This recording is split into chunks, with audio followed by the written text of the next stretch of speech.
for joining us today. And just to give you an understanding, I'm Debjyoti Ghosh. I'm a human rights lawyer from Kolkata, and I'm currently a postdoctoral candidate at the University of Pretoria in South Africa. I still work on queer rights and human rights and constitutional law. And one of the things that I've often been involved with is looking at how rights have failed to be delivered at the ground level. With that, I would like to talk a little bit about what today's session is all about. So, each year, June is celebrated as Pride Month the world over to commemorate the Stonewall riots of 1969, which was the tipping point for the gay liberation movement in the US, and it resonated with several other Anglophone countries. This year, 2022, marks the 53rd anniversary of the event. Now, while the queer movement, the LGBTQIA plus movement, has come a long way, several aspects of the queer umbrella are still murky to most people who have had the privilege of being cisgendered and being able to lead a relatively heteronormative life. Different queer identities, different forms of queer love are often ignored as they are not a part of the mainstream. So, what we will be talking about today is polyamory, and we call this session "It is My Kind of Love, Polyamory and Going Beyond Monogamous Love in Relationships." For our panel today, we have Kajori Sen, who is an associate professor and assistant dean in career development at the Jindal Global University. Kajori has also been a news anchor and reporter for a decade. Starting her career with NDTV Profit, she moved to the main news channel shortly thereafter, covering key beats like civil aviation, tech, and auto. She has also anchored the breakfast news on NDTV 24/7 and was the foreign correspondent for England and later worked for CNN News 18 as associate business editor. As mentioned earlier, she's now an associate professor and assistant dean with Jindal Global University in the School of Journalism and Communication and is writing her first novel as well. We also have with us Paromita Vohra, who's quite a renowned filmmaker, writer, teacher, actor, art curator, and relentless antakshari winner for 25 years. Her distinctive aesthetic has been admired across the world, and her films are screened at places like film festivals across the world. She's known for her feminist forms that embody the feminist eye turned upon the world. She runs ParoDeviPictures.com and AgentsOfIsh.com, the former being a production house that has presented 10 highly successful documentaries, many of which are considered landmarks in documentary practice. The latter is a multimedia project about sex, love, and desire, and is found on Instagram. We also have with us Srabasti Majumdar. Srabasti is a mental health professional and development worker working in Kolkata for the last 18 years. She is associated with the queer movement for the last 15 years as a queer affirmative therapist, an activist, and a researcher. She loves animals and plants and loves reading books and watching movies. Currently, she is associated with SWAN, Varta, and Sappho for Equality, three NGOs who have been pivotal, especially within Calcutta and the surroundings, for different sorts of movement-related work. With that, I would like to open the discussion by defining what polyamory is per dictionaries. Polyamory is basically how do I put it? It's an amalgamation of the Greek word poly, referring to many, and the Latin word amor. So basically, a lot of pedantics will tell you that this word shouldn't exist. Amor means love. So put together, the word polyamory means multiple love. And in a polyamorous relationship, a couple mutually decides to get involved with other people. But how does that play out in the world that we live in, especially where the world is predicated on monogamy and heteronormativity, which also pushes forth a very particular sort of monogamy? So with that, I would like to ask Kajori, with your foray in journalism as well as in literature, have you come across people engaging, especially in New Age literature, with notions of polyamory? And what has been their take on it? And how do your students, given the fact that you're a professor, feel about it? So given, as all of us know, that for significant amounts of literary and cinematic history, we have been couching all kinds of non-heteronormative relationships in heteronormative terms. Polyamory actually makes its appearance in a fair amount of canon. Significant amounts of sort of deep homosocial bonds, for example, have been interpreted in later readings to be seen as being either transgressive in the sense of being lesbian, gay, or bisexual, or in terms of checking off any of those boxes, but also being polyamorous in the ideas of constructing desire beyond the heteronormative spaces. We have seen over the last decade or so, polyamory is still a boundary which a lot of canons do not want to engage with. While we've seen a proliferation of queer medias, which have now been more representative, polyamory is something that a lot of creators are still, I think, relatively hesitant to touch, which is particularly interesting given the fascination, the age-old fascination with the love triangle. And I mean, I'm pretty sure when we were young, a lot of us had the experience of reading or watching a text and saying, but they all clearly like each other. Why can't they all just figure it out? And they never do. It always has to be a choice. And the fact that we should now be having conversations about the choice being not one or the other, but possibly a negotiated dynamic between the three, is still something that is relatively non-representative in cultural texts. There have been exceptions.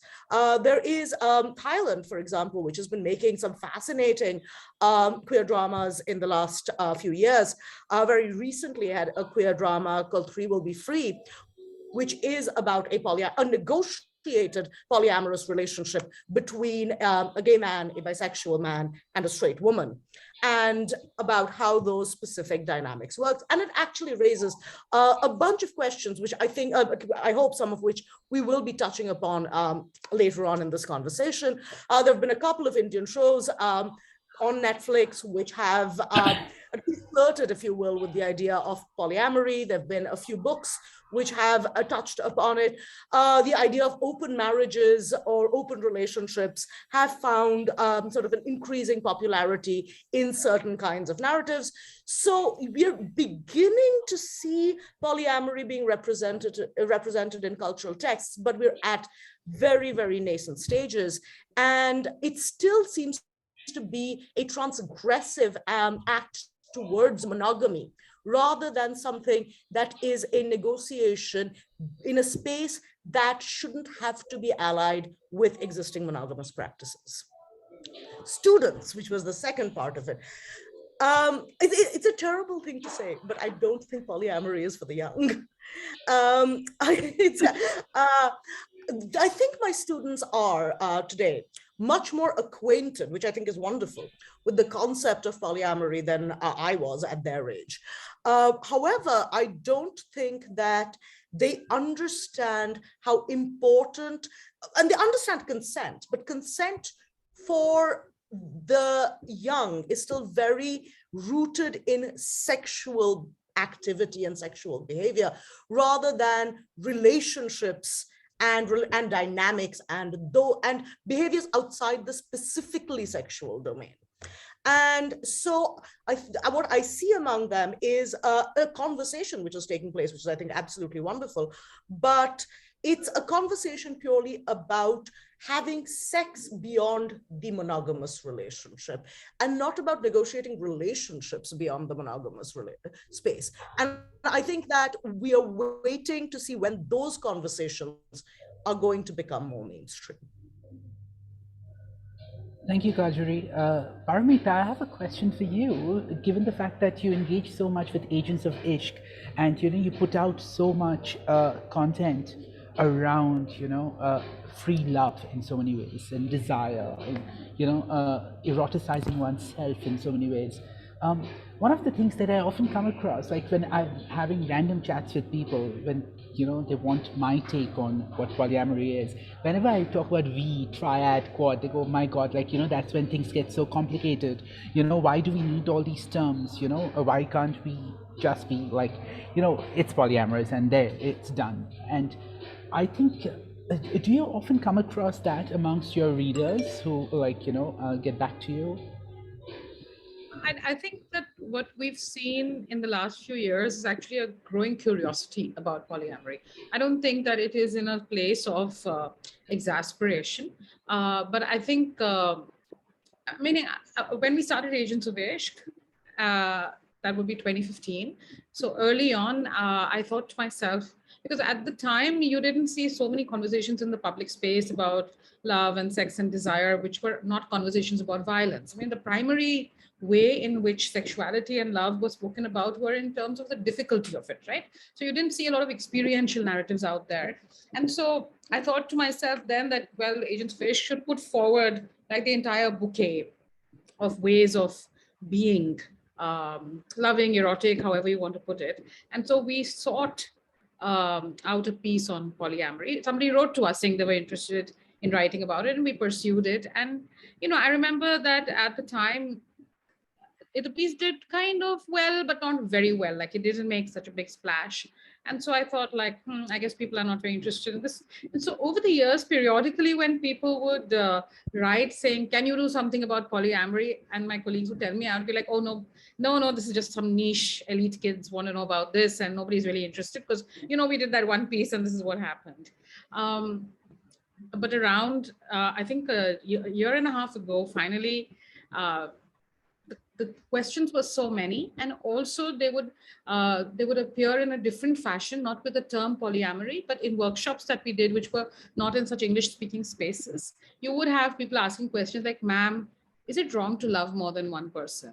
Is it possible that you may be in love with two people?" So we did see that question emerging in different ways. So we decided to, because I was still suspicious whether people really wanted to know about it, we did two things. We did a conversation with somebody who is polyamorous and talks about it often, an older person, Arundhati Ghosh, and we also published a polyamory primer because we discovered that there is a polyamory day. I think it's November 23rd. I'm not sure, but yeah. And I was astonished at the response. Actually, these were all very popular pieces that we did.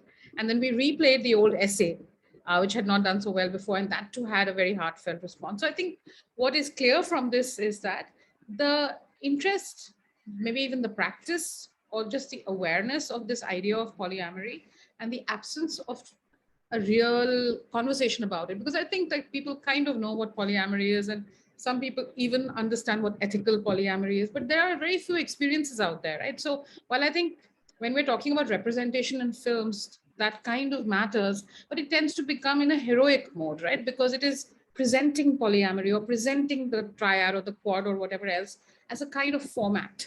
And that, I think, makes me a little bit nervous, because it's not as if you want to make polyamory the counter to patriarchy or monogamy. It's that's not really the purpose of anything, right? So because the moment you do that, you're actually really constraining what is meant to be an exploratory idea. So I think that, we can talk about it more. I don't want to like take up too much time, but just the thing that there is a curiosity about it and there's a wish to know. And we live in an era where dating apps and just very changing kind of world means that people are no longer thinking about relationships in a linearity, that, oh, I'll fall in love, I'll get married, and that's what I'm supposed to do, but rather thinking about their intimate lives very differently. So I think within that, there's a shift. Whether that shift is playing out in terms of actual polyamorous relationships in a very engaged way, that's hard for me to say. I mean, I don't think we have that much evidence of it right now. Thank you so much, Paramita.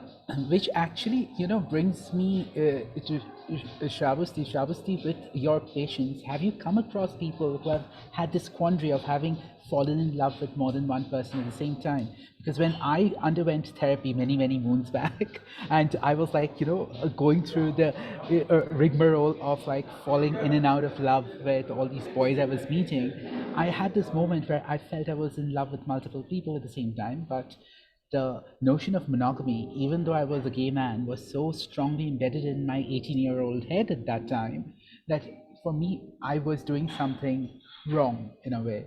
So, do you still come across that amongst your patients, amongst the people who are coming to you for counseling? Thank you, Debjyoti. It's been really very an enriching experience for me listening to Paromita and Kajori. Uh, in my chamber, actually, I mainly I work with youngsters. My God, my cats, I'm really sorry. So, I work with mostly youngsters and queer persons. And actually, it's all about possibilities and new beginnings for them because they're thinking about gender, sex, sexuality, sex, everything in a spectrum. So, and this is a very empowering and celebrating moment. When I sit opposite to them, it really makes me feel empowered with them through this co-working. Yes, now many of them have this idea that okay, I can love more than one person. I can be with more than one person. But till now, I haven't talked to anyone who is in the practice already. But they have this idea. They have a frame of reference that okay, polyamorous relationships are there. It's not something alien to them right now. So and nowadays the youngsters, they're not really talking about monogamous relationships. They're not talking about marriage. They're talking about staying together, spending wonderful time together, sharing each other together. So this togetherness has a lot of possibilities. This togetherness can be between multiple people, multiple partners. So there is this possibility always. Um, uh, while doing my thesis, I came across Diane Richardson's concept of pattern fluidities, and I love that concept. So whenever somebody comes to me and talk about their relationship patterns, their interest in more than one person, we talk about this. That it's always very fluid. It can take so many patterns. It can take so many forms. So now there is a frame of reference. At least we are talking about it. That's a big thing. And one thing I would like to share that once a queer person, told me that queer life is all about living it. So maybe that's where I start when somebody comes to me and talks about their relationships. That how and in which way, in which form they can live their desires, their lives with their partners. So one day is now we have the frame of reference. Dialogue is very much important, and now youngsters are always talking about spectrum. They're talking about non-binary, transgender, non-binary identities. So they're not really getting cluttered in 2 or 3 or 4 boxes. It's always a spectrum. So that's a celebratory moment for a mental health person like me. Thank you so much, Sravasti. Yes, it seems like a treasure trove of like information that you deal with, and it's such a learning curve for all of us. Because back in the day, say for instance, when I came out, we only had few terms to deal with, and then by and large, the terms started growing in number, and today we are all learning with it, and younger people seem to be a lot more woke around it, and it is much it's a complex situation to navigate, but which actually brings me to Kajori. Kajori, as an educator, when you're talking about certain things in the news, especially like when you bring in your experiences through journalism, where you've spoken about polyandry and polygyny, and do you ever feel that there is this vibe in the room which goes like, but if you're allowed to love more than one person, what is the harm behind that? without necessarily getting into the textures of patriarchy and the structure, the social structure that is navigated through polygyny and polyandry. Over to you. Yeah, absolutely. So when we are talking about sort of the way that gender politics in India, I mean, polygamy was legal in India till very, very recently. And, you mentioned this and you talk about, one of the things, for example, that I have to talk about, particularly in, I think, the current climate that we're living in of very specific majoritarian and minoritarian religious politics, is the legal action which has been taken regarding polygamy in specific religions. And, there is, of course, this understanding, which has been heavily politicized, that this was a very, very deeply progressive move to, for women's rights, et cetera, et cetera, et cetera. And that is very, that's something that the students have inculcated from the larger environment. So we have to talk through the concepts, I think, of polygamy and polyandry, the different cultural spaces from which it emerged, what the implications of it were. And yes, very often I think the response is, but does this mean that the traditional social structures where people were allowed to have multiple partners, which means it was normal, if you will, for a significant amount of history, why can't we replicate it, but with more consensual models? And it's an extremely good question, I think. And it is a question that the students are interested in discussing. But of course, the question that then gets asked is the significance here is the consensual component of it, which is that when you look at sort of traditional models, they were based around issues of procreation, property, all of these sort of other multitudinal factors, where very often consent, particularly when it came to patriarchal superstructures, wasn't really a part of the harem or whatever equivalent was being used at that point in time, which means that any conversation that takes place today about these structures has to first and foremost foreground consent within these spaces. And I think that is where the conversation gets really, really interesting and complex, because I think the yes means yes, no means no conversation now has, at least among the student community that I interact with, is very clearly a part of their everyday vocabulary, and I'm so glad to see it.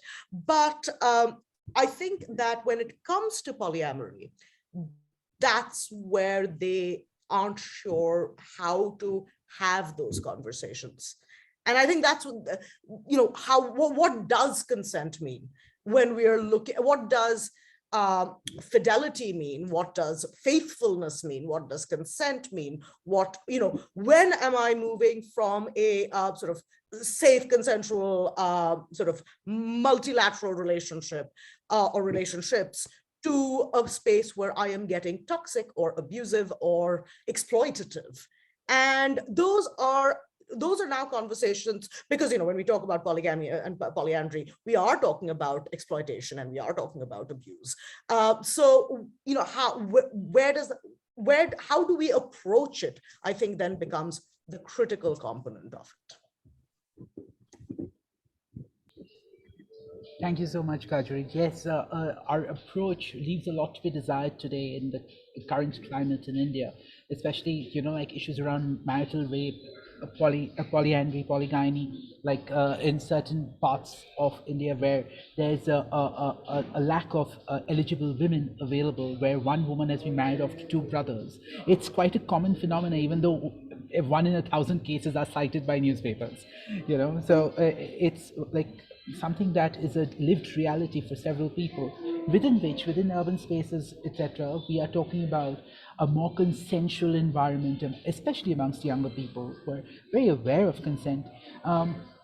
which actually brings me to Paromita. Paromita, as a filmmaker, like I'm sure you've come across so many tropes of, you know, the person, the vamp, the voh, you know, pati patni or woes, and woes always made the culprit of the scenario, who turns into this tragic victim as well at times, even though there may be a semblance of consent that comes through. Why is it that we have found it so difficult to articulate a triad relationship in a way, or, you know, like where there is knowledge about it and there's tacit consent within these spaces? Why is it that we tend to uphold, given the fact that, like, you know, if we are to look at the majoritarian diatribe that keeps on flooding our inboxes, it's about, you know, there was the notion of Draupadi, and, you know, like so many people with multiple partners, Krishna with all the gopikas, and suddenly when it comes to relationships amongst us mere mortals, we are held to an extremely strict judgment call, you know, like, and how, why is it, why do you think that is the most popular trope in so many ways even today? Well, I think, you know, I mean, I'm going to just step back from your question for a second and talk about this idea of consent that has come up, you know. And I mean, I think that it's so important what Srabasti said about the idea of the spectrum.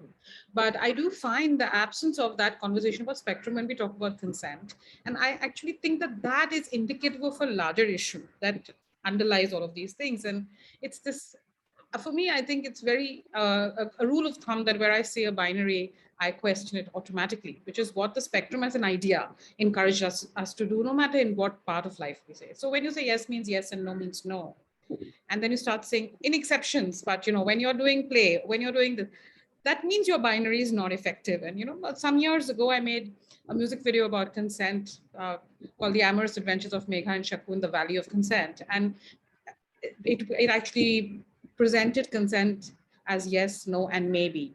And some people were very agitated about the maybe part of it, because they felt that the moment you put into a maybe thing, then you are not protecting people, right? And this idea of consent as rooted in something that women will give, because let's face it, that's how we talk about consent, as something that women will give to men. And then, of course, we then say, but of course, it's about everybody and everybody. But the underlying thought about consent is that men have desire. They enact their desire or they present their desire, and then women either agree to or don't agree to that desire. So already in that idea of consent, there is no mutuality, actually. There is a legality. And we all know that that legality of consent does not mean that it's consensual, right? So I also like to think about the idea that consensual has the word sensual as a part of it, and that I think it is so much more interesting to think about all of these, and I say think about these ideas rather than necessarily insist that there are no rights and wrongs. I'm not saying that, but that idea of love, desire, what we experience in our sexualness, there are not enough conversations about that. So if I think that thought, then I actually feel that the things which you are saying are troublesome, that you see threesomes, intimate threesomes, right? That you see kind of conflicted threesomes. I don't see it as a bad thing. I think you can read it two ways. On the one hand, you can say that, you know, patriarchy, the nation, etc., etc. These are always the emblematic ideas in mainstream cinema and mainstream culture, and that there is a kind of lesson being given that you must uphold these values of family, etc. On the other hand, if you think of cinema as something highly experiential, and you think of cinema as something which works on the power of what you're identifying with or what's flooding your body, then the fact that you feel so much pain on behalf of the other woman sometimes. Like, you know, people mock the film Main Tulsi Tere Aangan Ki, but the fact remains that you identify in a very melodramatic fashion with the person who is outside the family system, but who feels love and who is also loved by a partner who is married to somebody else. So this idea that we witness the pain that patriarchal coupledom and normative families actually enforce on human beings. When we see people sacrificing their love for something, what are we actually being told? We are being told that these things must be upheld, yes, but we're also being told that the cost of upholding that is actually human happiness, right? So I think it gives you a kind of possibility of thinking another way. If I think of my own self as a young person, I used to not identify with any of the heroines because I found them boring and they were not having fun. And I always loved the Vamps because they were having a lot of fun and I enjoyed those songs and enjoyed those spaces. And I feel that enjoyment actually opened up a door to me of how I would like to be, right? So I think that perhaps looking at cinema in a very literalistic manner, which has been enforced by the rights discourse. Like now cinema has become, this is a queer film, this film is standing up for, against marital rape. So everything becomes about evidence in a court case about social values. And I don't think that is the purpose of art. Every human experience cannot be fitted into that legal framework because the legal framework is always binary. And that is it only applies in a certain domain of life. But all domains of life cannot then be like fitted into that binary, I feel. And I think that our demand that films, that cultural conversations, that relationships, that emotions, that consent should fit into this yes and no binary or polyamory versus this versus thing that starts to happen. It is a byproduct of a very sanitized rights discourse as much as it's easy to always talk about fundamentalism and talk about conservative aspects of society. I also just want to say one more quick thing. Again, I'm sorry I'm taking up too much time, but you had started the conversation with talking about many loves. And Arundhati Ghosh, when she did the Instagram live on polyamory, also said that she had found a Bengali word that she felt was good for polyamory, Bahu Manurathi. Manorath being, but Manorath, I don't know what it means in Bengali, but in Hindi, when you say Manorath, you actually mean a much wider idea of love than romantic or sexual love, right? It's all of those kind of feelings of love. And so I also think that this is an interesting idea, that do we always have to speak about the idea that our loves are going to be sexual? Asexuality as an idea is already challenging this notion. And what does it mean to fall in love is a question we are not discussing ever. When we're talking about polyamory, when we're talking about anything, we are never talking about love. We talk about sex, but we don't talk about love. Love is something that is considered to be old-fashioned, and it is not discussed. But I do believe it's the queerest of things. And in the idea of love lies the possibility of many things. So if you see the concept of a muh bola rishta, this is very common in South Asian culture, right? Like, oh, she's my Muboli sister and I tie so-and-so Rakhi, but then later I marry that person I tie Rakhi to. This is very fluid and amorphous kind of emotional world. And that there are so many characters in movies who are not related by blood, but who are considered apna and made your own. So you see a very different universe actually of relationality that I think has been sort of ironed out of our understanding by a slightly westernized kind of rights discourse, not really taking into account that lived life is far different than what elites who are quite Brahminical are living out. So I think there's just some of that to take into account. Thank you so much, Paramita. Actually, what you mentioned about the vamps and identifying with them. In retrospect, it seems that they have far more agency than the heroines of the movies, because they can move from lover to lover if they want. They can discard people because they have that empowerment, even though they are often like portrayed in such negative light. And often they become the figura Christi of the film as well, like you have Helen doing certain numbers, Bindu doing certain numbers, then giving up their lives for the hero, in some very tragic circumstance. But beyond that, what you said about how relationships are built at the same time, like, we are not engaging with those spaces.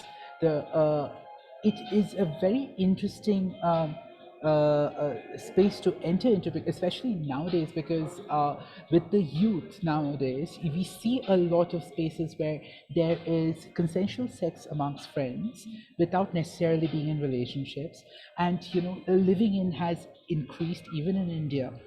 So these spaces are going up more and more.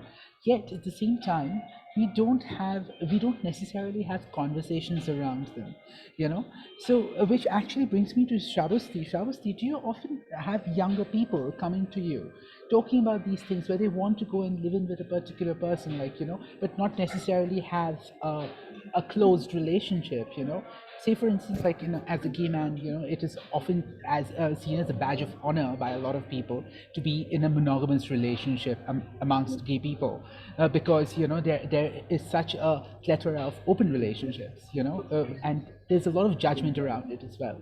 So Shabasti, what's your take on it? Like, do you have Um, actually, the youngsters now, maybe I think it has been always there like that. But after this pandemic thing, when two generations started staying together 24/7 for a long time, there the youngsters, not all, I'm not generalizing anything, but many of them realize that the generation gap is too much, and the parents also, they also realize that the generation gap is too much and I'm not being able to communicate to my child. So natal family violence nowadays has become a real concern for mental health professionals like us. So now the youngsters, they're trying to get the support, the emotional support from friends and from partners, and maybe they're going to each other's place and spending time. They're staying overnight. So they're creating their own support system, their own community support system. So this again opens a lot of possibilities. But I would like to just come back to Paramita's word that we must uh, try and understand the importance and the needs of love. What is love? And how one can experience love. Is it only through sexual, romantic, erotic relationships or other kinds of relationships? Because now my elder one, he's just mad with Elementary, the web series, Sherlock Holmes and Watson. So there he came across a word, queer platonic squish. So now we have so many words and so many concepts. It's flooding us. So now the youngsters are experimenting with their relationships, with their relationality, and they're creating their own spaces. So that is very positive. But as far as consent is concerned, that's really a very tricky area. Consent and transparency also, if I can add to the list. And transparency not only between partners, with others also who are related to the polyamorous unit or to the commune or to the friends group. Because otherwise, if clear cut communication is not there, if transparency is not there, then it creates a lot of problems, a lot of emotional upheavals.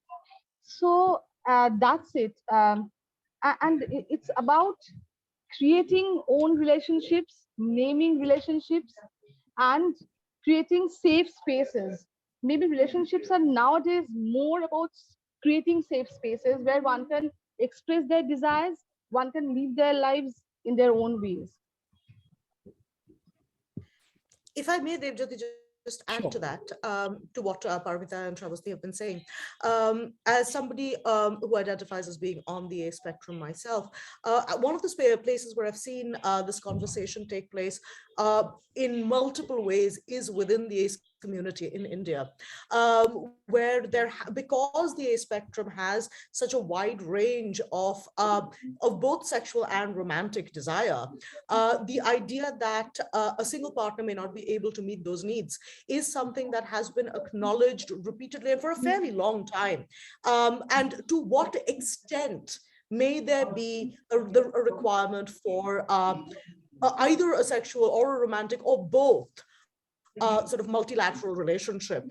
And it's taken on sort of degrees and nuances in very fascinating ways, where the ideas that Paramita was just talking about of love, sexual desire, the lack of one or both, and just intimacy which is independent sometimes of romantic love, but is about making a human connection and touch. All of that then becomes a part of the sort of larger spectrum conversation in very interesting ways, which, and I've seen it reflected in sort of multiple this sort of debates, discourses, as well as lived experiences within the ACE community. One thing, Debjyoti, I would just like to mention that when we talk about love in our chambers also, a very important conversation gets started about self-love, and that is very important maybe because if I love myself and I want to care for myself, then maybe I can start creating the spaces where I feel safe, where I feel loved, where I feel cared for. So that is very important. When I'm working with women survivors of violence, when their so-called patriarchal monogamous the family structure is totally broken and they're thrown out of the family system, or when I'm working with the queer youngsters, or a young person who does not identify as a queer person, in all these spaces, self-love, self-care becomes very important. And the relationship with myself, because I can change my partners, I can have multiple partners, I can have one partner, I can have two partners, whatever, but my relationship to myself always stays. I have to be with myself, bear myself. So self-love is very important. Thank you so much, Srabasti and Kajori. Paromita, would you like to add to that?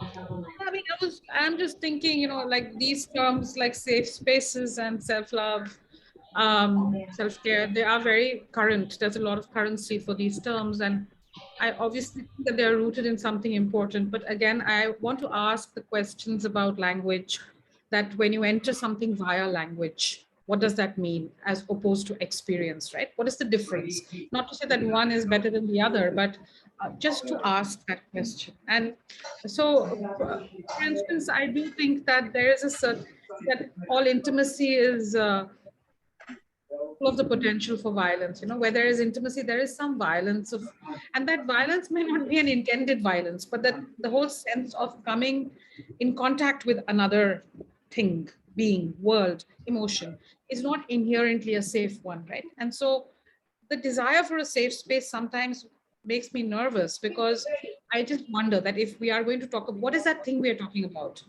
What is the appetite for risk and disappointment that we are able to create in ourselves, right? What is the appetite for being wrong or recovering from hurt when we have been wronged? Like, what is the language or thought or way that we are going to talk about these things? And that is why also I return to this idea of love and care and being caring to other people. And I mean, to have a language of actually caring, which I find that it's vastly available in not in English.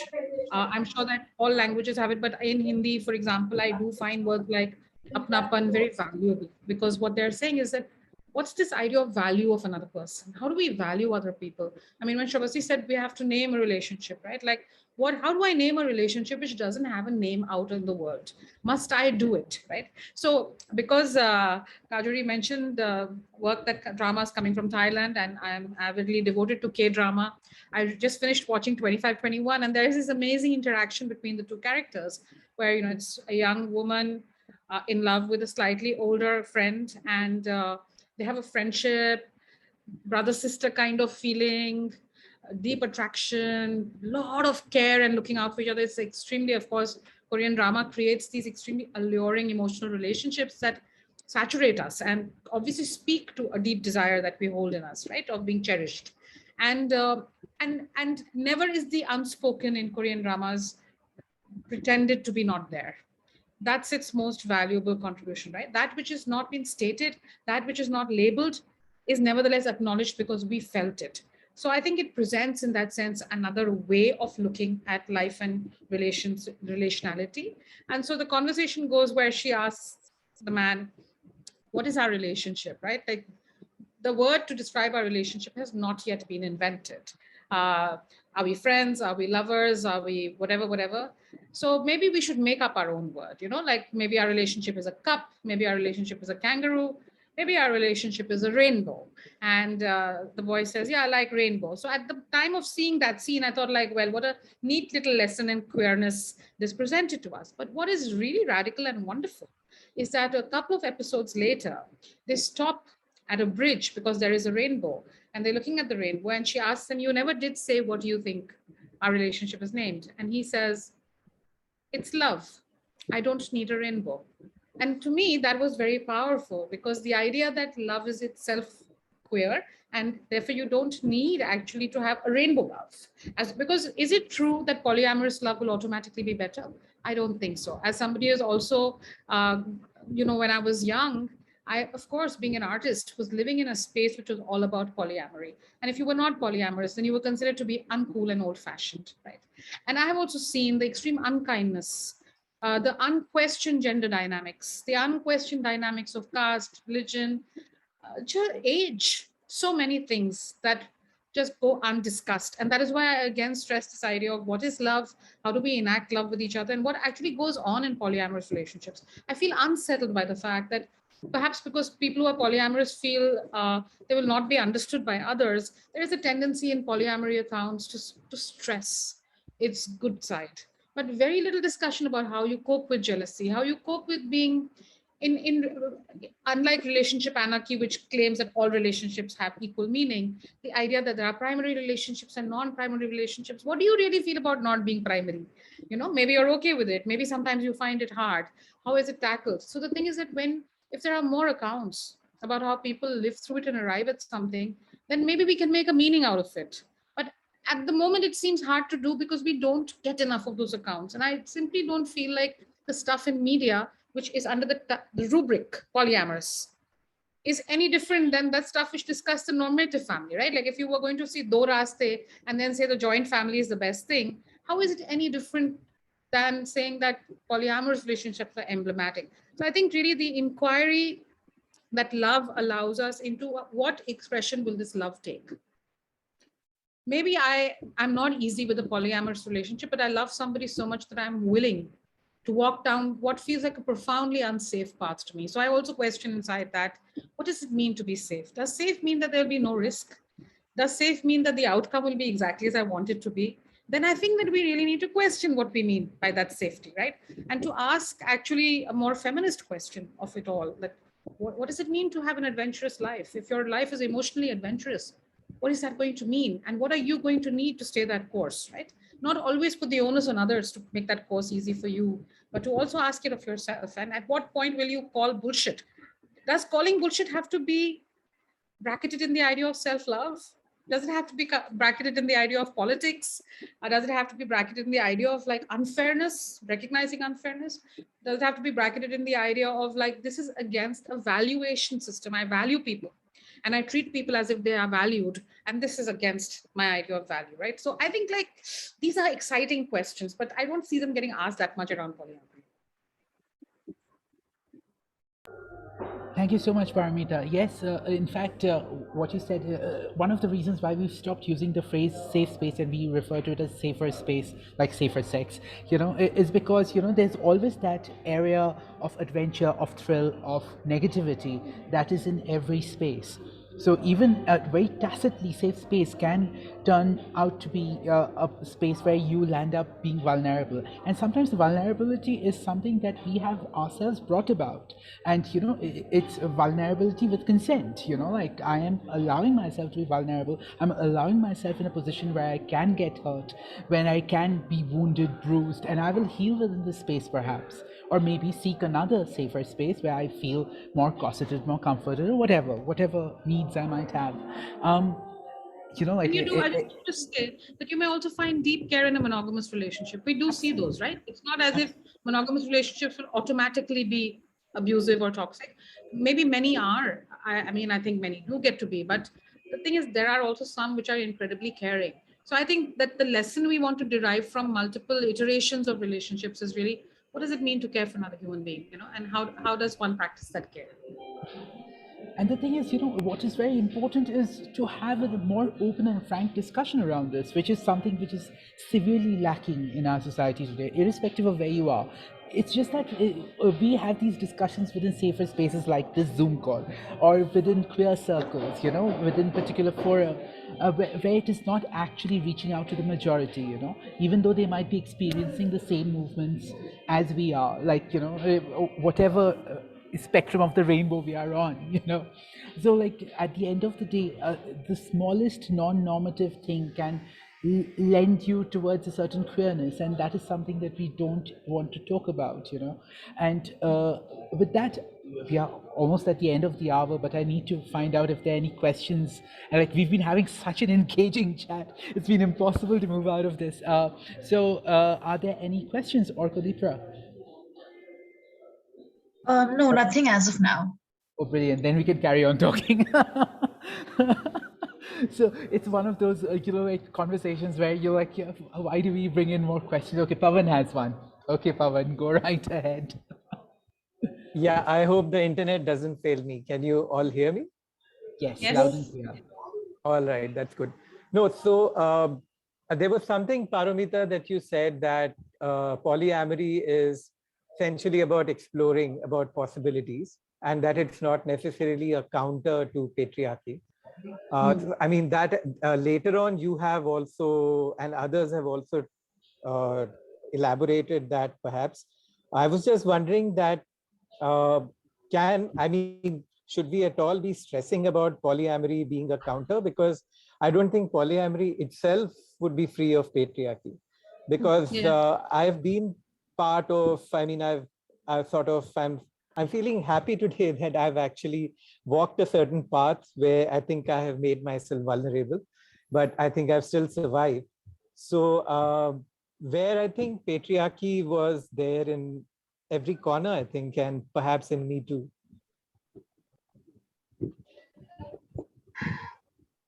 So anyone could answer this. I mean, it's just sharing a thought, really. So who would like to go first? I'll just call on all three of you to give a comment. Okay, Kajori, you go first. I was listening to Paramita, and I absolutely agree. But I think that we need to talk about all relationships and all human interactions as social units, right? Which is we are determining every single interaction we have based on what we want, what we need, and what we're allowed to have, right? And I think polyamory very much falls within those brackets. And when we talk about sort of vulnerability and we talk about risk, I think the biggest question in those spaces is what I want. Maybe I can be relatively honest with myself about that. What I need, possibly slightly more difficult to be honest about, but let's say we've crossed that barrier as well. What I am allowed to have privately and publicly, and how much am I willing to risk to get those? That's where vulnerability really breaks down, right? Which is the level of risk one is willing to take.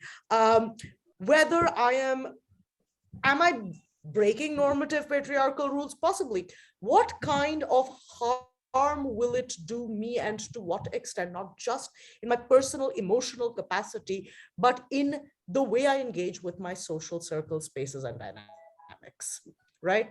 Both you, Debjyoti, and Paromita were talking about these poly spaces where if you don't follow poly rules, you are somehow betraying the rules of those social dynamics, right? And that is, again, the way that the rules of social engagement play upon want and need. And I think that when we're talking about safe spaces, safer spaces, negotiated spaces, spaces of any kind, I don't think that conversation really has come to the forefront right now of how important being a social beast is to us, and how far we're willing to make ourselves vulnerable, not personally, but socially.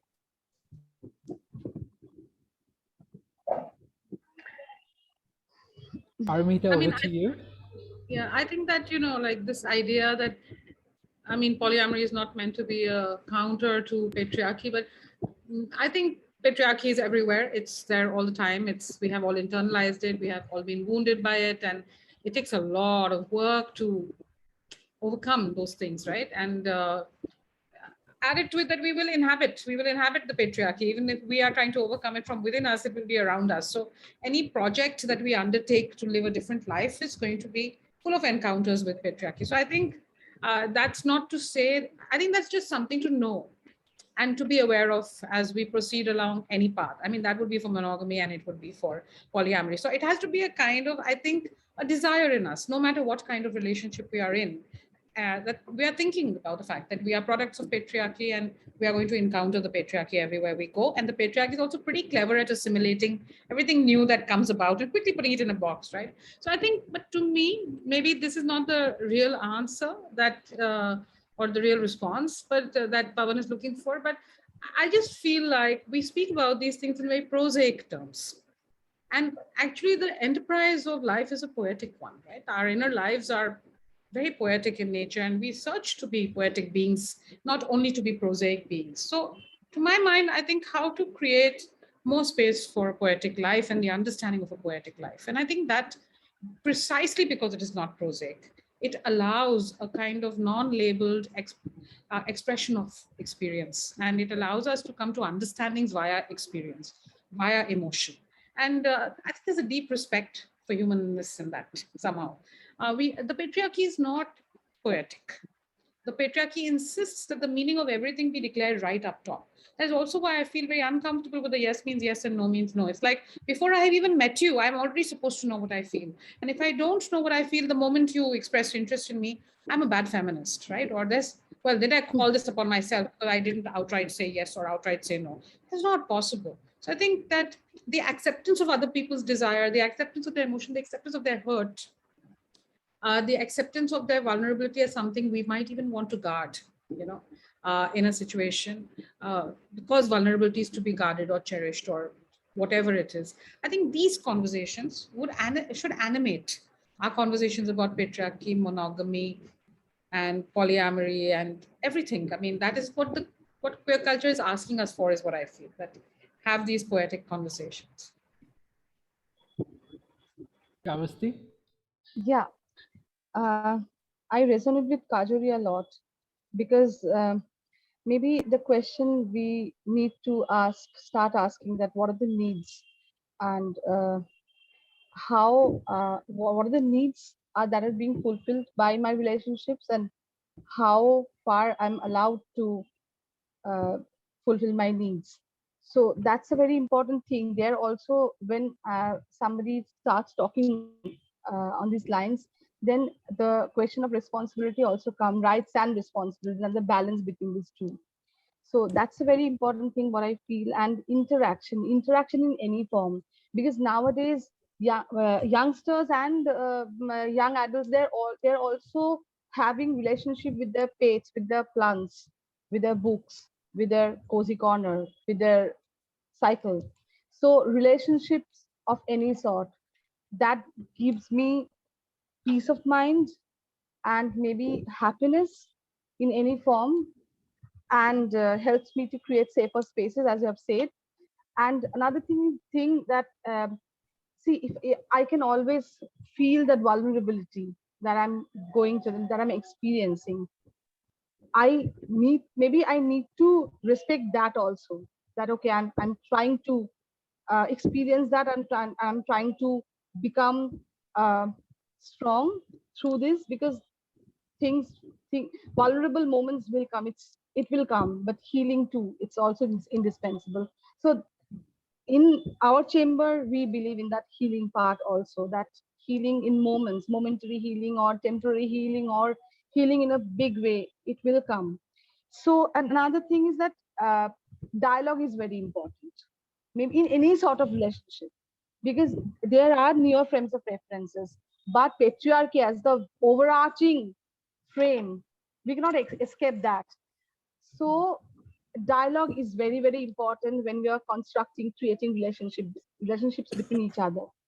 And another thing, uh, in our chamber situation, we often talk about this boundary.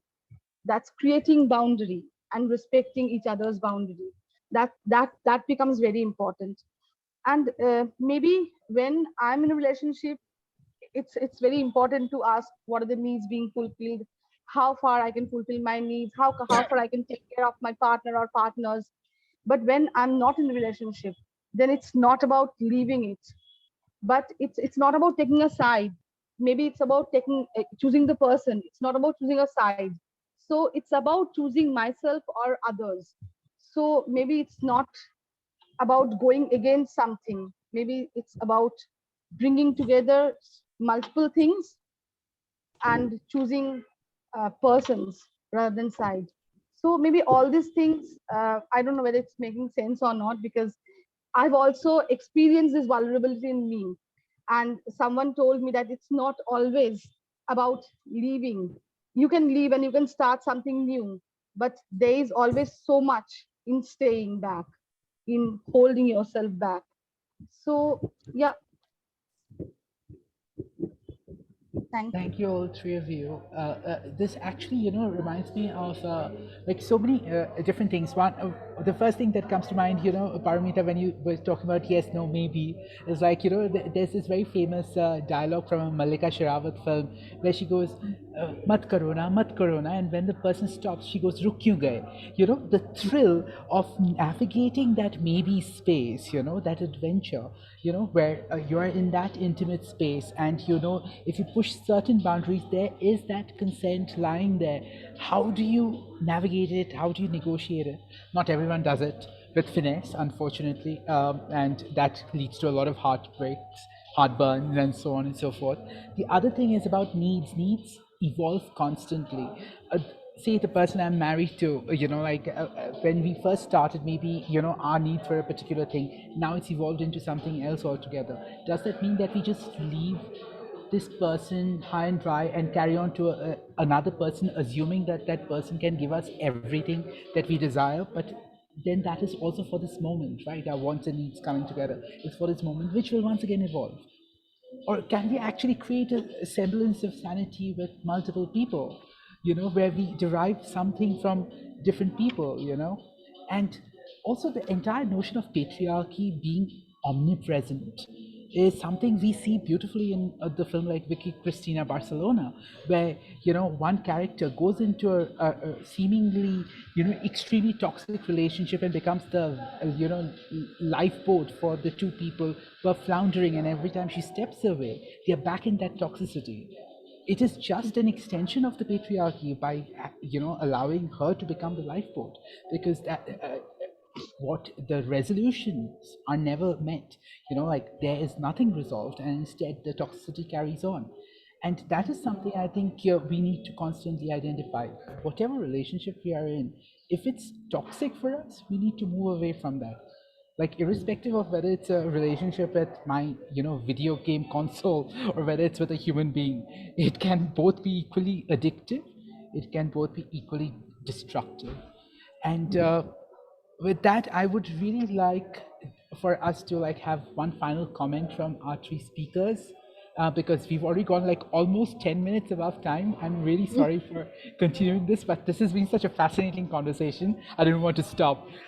So Kajori, final comment from you, please. I think the first time that I encountered the idea of polyamory was, I think I was 16 or 17, and I watched Juliet's Gym for the first time at a Sirifort screening. And I remember just looking at it going, well, but they were fine. Why did they mess that up? And of course, the answer to that is because, life is messy and relationships are messy and society is messy and sex is messy and all of these things are messy. And Truffaut knows that, and the film knows that. I think, 20 years later, when I look back at being 16 years old, watching this play out, I'm like, there were so many questions that Truffaut raises in that film, which we are still raising today. And so many conversations that he sort of puts in play that we are still trying to sort of desperately negotiate decades and decades later, because they're not easy answers. There are no easy answers to it. We've been given the rules for monogamy for centuries, for heterosexual heteronormative monogamy. We've been given those rules for centuries. Are those rules right? No, but at least we've sort of managed to negotiate certain ways and behaviors around them. Suddenly we've been those have been replicated in so many monogamous queer relationships, right? Because we knew the rules. We just have to take those rules and then we had to apply them to queer relationships and we'd be fine. I think what polyamory does is make us question those rules and make us try and invent not new rules, but new ways of engaging with people. And that's always going to be the most difficult thing that we ever do. And that's why I think decades later, this conversation will still be happening. Thanks so much, Kajori. Over to you, Paramita. Yeah, I think, maybe as a middle-aged person and a die-hard romantic who has fallen in love many times and had a very checkered romantic career, I would speak from my own experience that I think,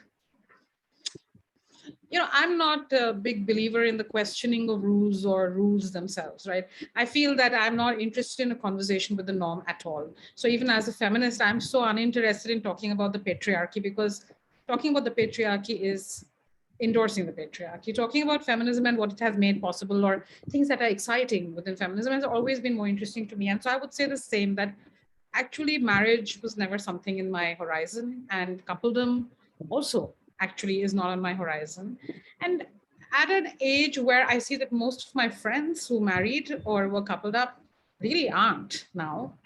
I'm talking about women, right? Because, we had this really, according to me, very uninteresting show called Decoupled that was on television. And of course, the decoupling is of the man's perspective, right? The idea that women want coupling, although in that case, the woman doesn't want the coupling because a man has not been a proper man, or feminism is slightly making her ask for too much, etc.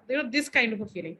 That what I really see is that the desire to make yourself known to others or to be seen by others and so on, it's a deep desire. And actually, I see it happen very deeply in friendships between all kinds of people. I won't say that it's only women's friendships, but it is definitely the commitment to wanting to be seen and be seen, having the trust.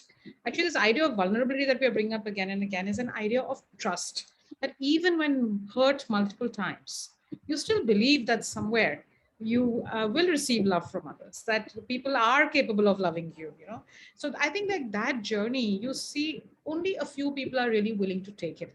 That's also why, I mean, in my mind, this questioning of safe space happens so much, because that idea that you will again and again go into the unknown, where it's not clear what the rules are, right? Whether old rules, new rules, or no rules, we don't know. But there is a kind of covenant of respect between people and a sort of curiosity and trust with which you operate. I think you find that in straight people, in queer people, in a few coupled up people, and in people who live very different kind of lives. But yes, certainly at this juncture in my life, what I see is that the answers are to be found in these deep engagements somewhere. And I just wish for us to be able to hear more and more stories. Recently, we did an event at Agents of Ishq where we had Shanta Gokhale and Dolly Thakur talking about their lives, right? Now, and to me, that was just so fulfilling, because one of them is similar to me, I would say, as a person. The other is completely different from me. Yet for me, listening to both those lives was extremely exciting, and it helped me to think about my own life. And I think that's the thing, right? That we want to hear more about the lives, not in a heroic fashion, not in an emblematic fashion, not vis-a-vis the norm, but vis-a-vis the existence of people. And I think that is something we don't have. So we are not able to figure out our lives in absence of that easily enough. So yeah, I mean, again, it's a very amorphous answer, but yeah. Thank you so much, Paramita. Over to you, Srabasti. Yes, there's one dialogue in Forrest Gump. Tom Hanks said that life is like a box of chocolates. You never know what you're going to get. So life is all about possibilities. And we need to be open to all the possibilities, because me being a middle-aged woman, I know that what possibilities mean. So at least I know what I want. I know what I am. So you must know what you are and what you want. That's a very important thing. And maybe when I work with my people in my chamber, we try to know what we are, what we really want. So that's my take. Thank you. Thank you so much, Srabasti. Thank you so much, all three of you. This was phenomenal. And this actually makes me wonder whether we should take this conversation further and have another session on looking at consensual BDSM practices and things like that, because these are also things nobody wants to talk about. Like they're so shunned in society, and yet people have fantasies. People want to live out those fantasies, and we have these deep desires. to do certain things which would be totally frowned upon in other circumstances. But that's for another day. And I'm going to poke all of you and make sure that all of you are available for that. Thank you so much once again for this amazing evening. And I look forward to hearing the recording. I know Pavan has already thanked everyone, and he's going to be listening to the recording several times over. And thank you so much for giving us your time and sharing your experiences. This was really beautiful. And here's to many, many more, and a happy Pride Month to all of you. Thanks Happy a lot. Pride. Thank Happy you so Pride. much, David. Thank you. Take care. Thank you, everybody. Thank you. Thank you, Sure. everyone. Bye It was for now. wonderful listening to Bye. you. Thank you. Bye. Bye. Thank you, Bye. everyone. Bye-bye. Bye-bye.